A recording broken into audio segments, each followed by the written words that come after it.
I know you may not be wanting necessarily or very desirous to look at my face, but this is a lazy way for me to make a video and not bother having to deal with a recording and then how do I put it on the internet. So, okay, here's for laziness. I'm always interested in protocols, not just health supplements, to combat various afflictions of one sort or another. Not only physiological afflictions, but mental afflictions as well. And the two, we know, are closely related, usually. One is very closely related to the other and vice versa. So one of my concerns was the disorder known as obsessive compulsive disorder.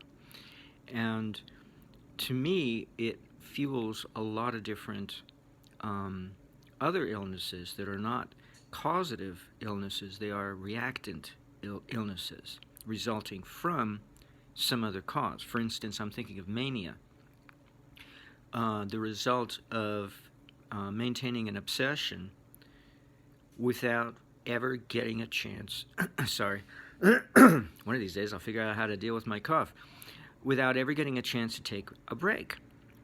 And so the obsession results in mania because it keeps accumulating a pressure, a kind of mental pressure, and a physiological momentum behind that mental pressure that keeps amounting to a greater and greater degree, and that I believe is what creates a mania. And then the opposite of mania is when you collapse out of sheer fatigue or the wrong placement of the planets or whatever, you know. So how to deal with obsessive compulsive disorder? Well, I don't know. But I found in the past, usually, somebody, had the gripe or criticism that I'm too mouthy, that, everything I interpret in terms of what I eat, And so, well, some protocols are orally ingested, Others you bathe in, and others, you electrify your feet with, when you walk barefoot on the earth, electrostatically, whatever. But this one is an oral administration. What I managed to figure out, I have this. For me, the mania results in rage. I have a very low tolerance for stupidity, and I don't appreciate that how ignorant people are, and how important it is for people to maintain their comfort zone by maintaining their level of ignorance, lest they have to go through a disturbing awakening, which they don't want to do. Who would? And I don't appreciate how worthy it is that they would want to maintain their current status of ignorance. In other words, let me give you the example. This is all coming from COVID. It's a bunch of hooey as far as I'm concerned. Although a lot of people believe it's very valid, fine.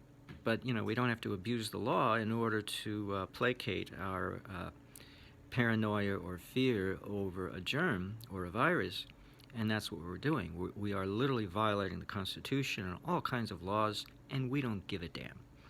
Well, that's a whole nother topic in itself, but that enrages me to no end.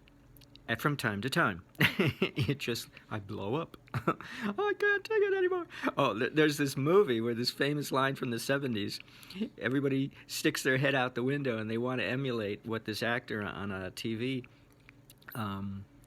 he was, like George Putnam, he'd give his opinion during the newscast. So this is one man's opinion. Because there was a George Putnam who did that. And so the actor, it was scripted in the role for the movie, for him to do this on the air. He was playing a TV newscasting, editorial, opinionated person, giving his opinion on the daily events or whatever.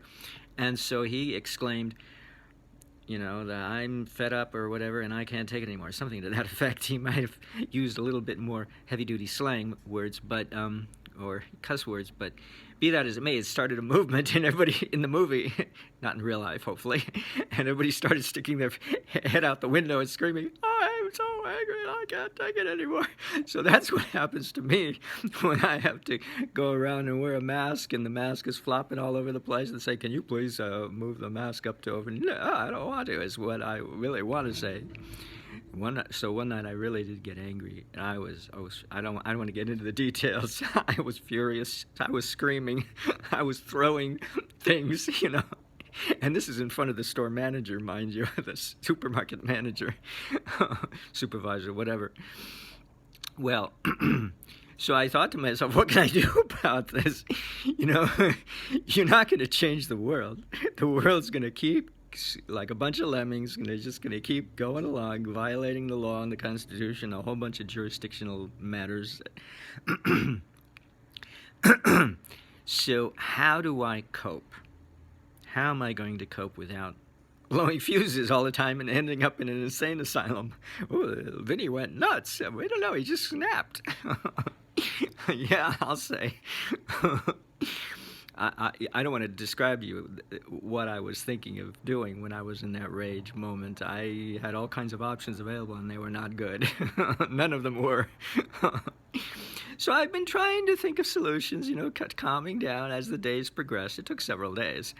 And the latest one is, what can I do in my diet to prevent rage? Now, mania resulting from obsessive compulsive disorder is an imbalance. It's an imbalance of extremes. Certainly not the Tao.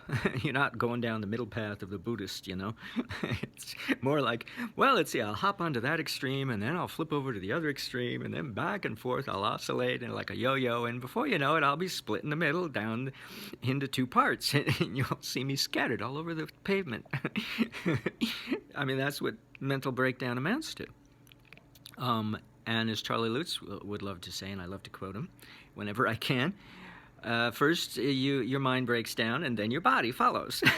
So you end up with some illness, cancer or whatever, or some other illness.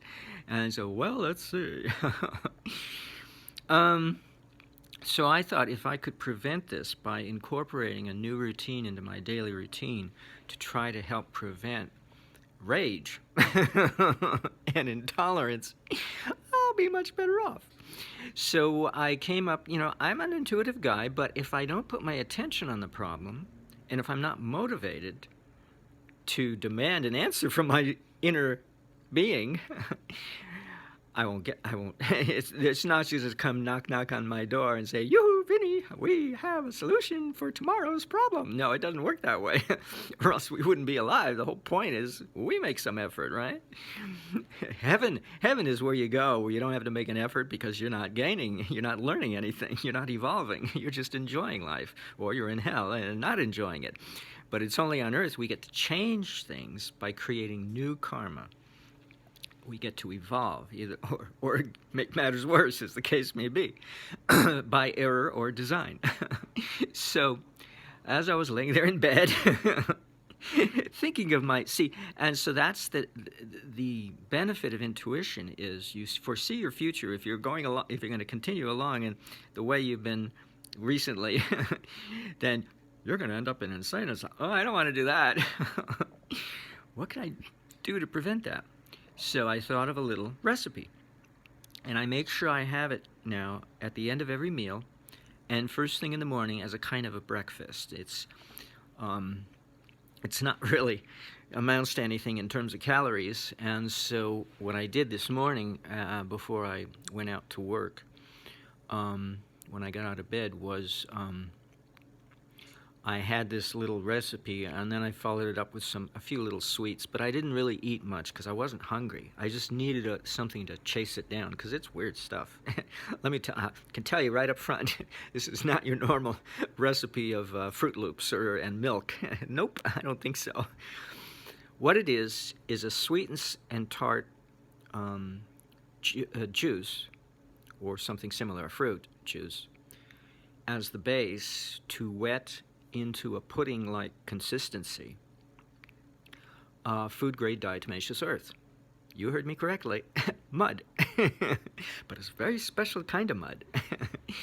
Made from silica, from the diatomaceous from the diatoms of an ancient sea plankton creature, algae, whatever, that fell to the bottom of the ocean, and we are left with the skeletal remains that have deposited themselves in various formations, geological formations across the landscape in various places. And there's a deposit in Kansas, of all places, is one of them. And a lot of food-grade diatomaceous earth comes out of there, and the diatomaceous earth that we use in our swimming pool filters is not the same. Food-grade diatomaceous earth is straight out of the earth. Ground up, I suppose. It might be a solid mass, I don't know. And they may filter out the sand and silt, whatever. But the stuff you put in your swimming pool filter is different. It's been heated to I think it's either 700 or 900 degrees Fahrenheit, and that crystallizes it. And then you can put it in your swimming pool filter, and it'll filter out all the algae and muck that's in your swimming pool. But you don't want to inhale it because you'll get silicosis if you do. And so the EPA has said, watch it, don't inhale it, wear a mask when you deal with it. But food-grade diatomaceous earth, the raw stuff, not processed to any great degree, you know, if that, coming out of the earth, is different. It is mandated by the EPA as being safe for human consumption. They put it in animal food, such as dog food, cleans out the parasites in the gut. So I'm thinking to myself, you know, I'm quite aware, I'm sensitive. If anybody should be afraid of COVID, it should be me, because my immune system is shot. It was ruined at birth. It was further ruined by my own errors along the way. And so when I went to an oncologist, this was 18 years ago, I want to say 18 years ago, he looked at my blood panel, he looked at my blood under the microscope, and he said, "You're not at risk, but you're borderline." You know, leukemia, blood cancer. That was very heartwarming. And that was after I had already spent 2 years eating apricot pits, so God knows I was far worse than that. I have a certain integrity, a certain pride. I only went to see the doctor after I'd already done a little work on myself, 2 years worth. I didn't go right away because I wasn't about to submit himself to, you're a little too far gone for us. Yeah, just say your last wishes and prayers, and that'll be the end of it. No, I don't think. I have a certain integrity, a certain pride, so I have to do things myself before I even consider asking help from somebody else, most of the time. I'm getting better. I'm learning how to ask for help, but it's slow. This is what happens when you grow up is forced into self-reliance. You know, you never ask anybody for anything, even when you should.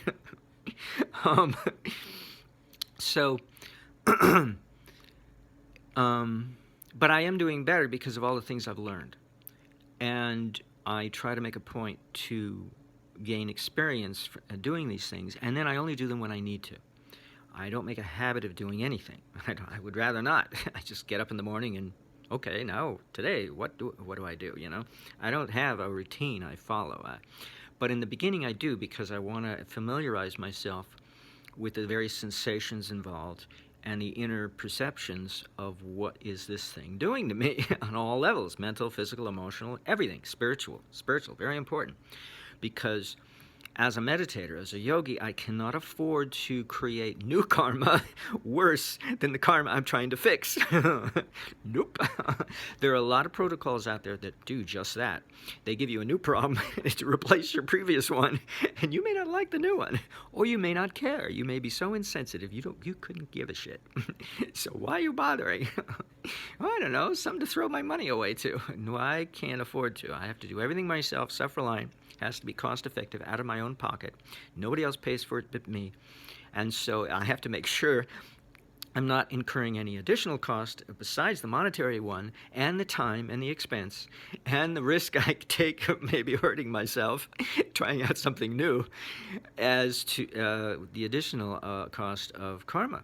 I don't need that. I got plenty. Thank you very much. I got plenty of karma. As I'm sure some of us would like to agree, in our own way, in our own very special way. So So what I do then, the rest of the day I'm finding, and this is I've only done it twice so far, is I like to use it as dessert because the sweet and tart fruit juice in question, I can only think of two examples, and that's pomegranate juice and pineapple juice, have sufficient sweetness and tartness to qualify as far as I'm concerned. Tangerine juice probably would qualify as well, not orange juice, unless it's something like Valencia juice, maybe, but it has to have sufficient tartness. You see, you need acidity to dissolve the silica. Well, if you're sickly like me and don't have enough stomach acid to dissolve things, then you need the acidity, the additional acidity.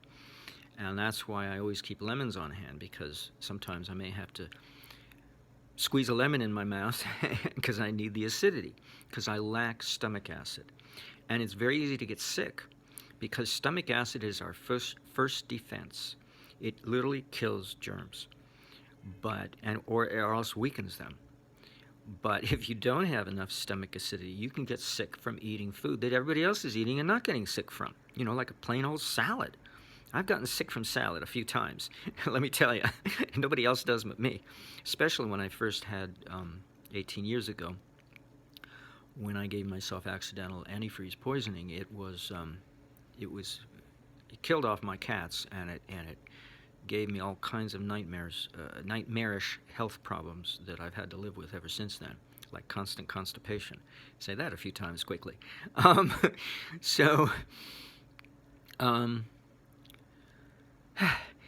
So what I do is I treat this like dessert, because a lot of my anxiety stems from my constipation and my inability to get all the energy I would like to get from food, because I don't process food anymore like I used to. I don't eliminate food like I used to, and I don't move it along like I used to. So my whole system just has degenerated in terms of how much energy it has available for all of the different aspects of digestion. Catabolism, breaking things down; anabolism, making stuff, out of it, and eliminating the waste. It's sheer. You don't know what it's horrible. Let me tell you. Very depressing at first, the shock of having to wake up with half the energy you used to have.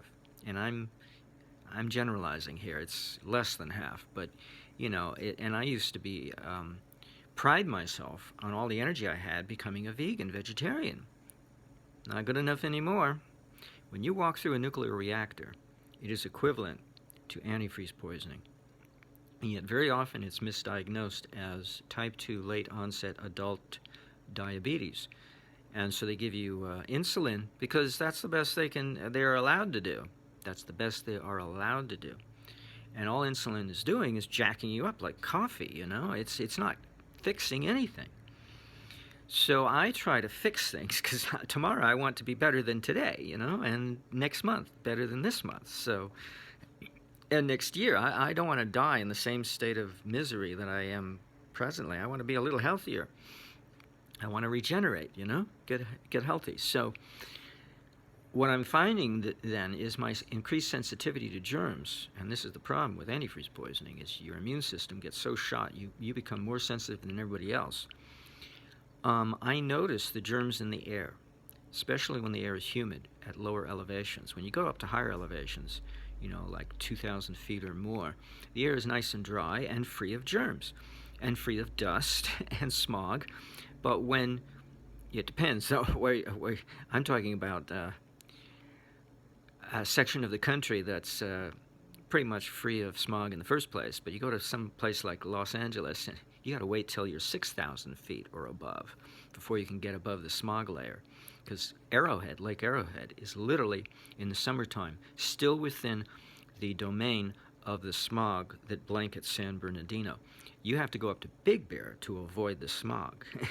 I should know, because my parents had a cabin at Lake Arrowhead when I was growing up. And let me tell you, the misery of smog when you're at a higher elevation, when everything becomes more attenuated, is excruciating. I'd rather be down at sea level where the senses become more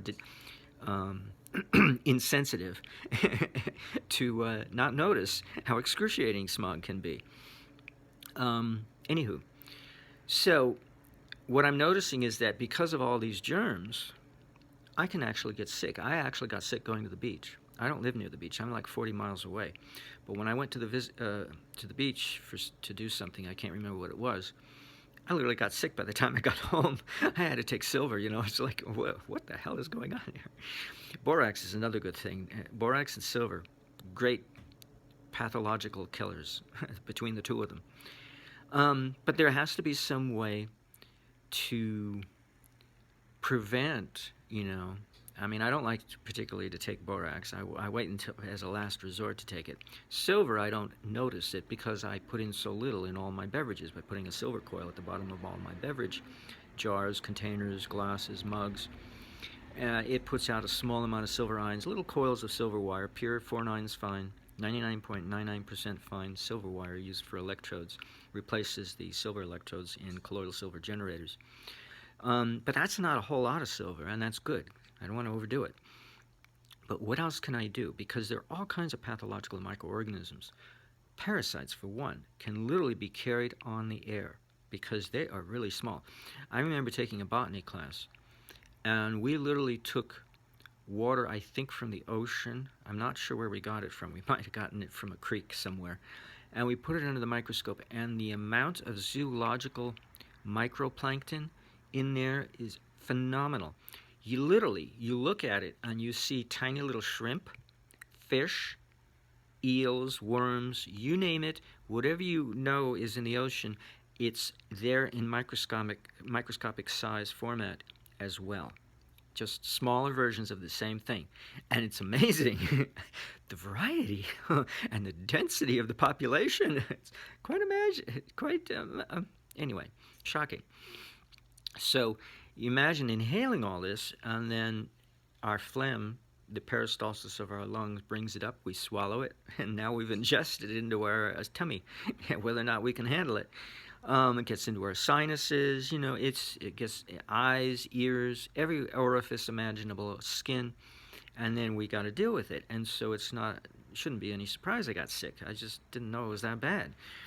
Maybe it was a little polluted, the area of the coastline I was at, be that as it may. That might have been contributing to weakening my immune system. Didn't think of that.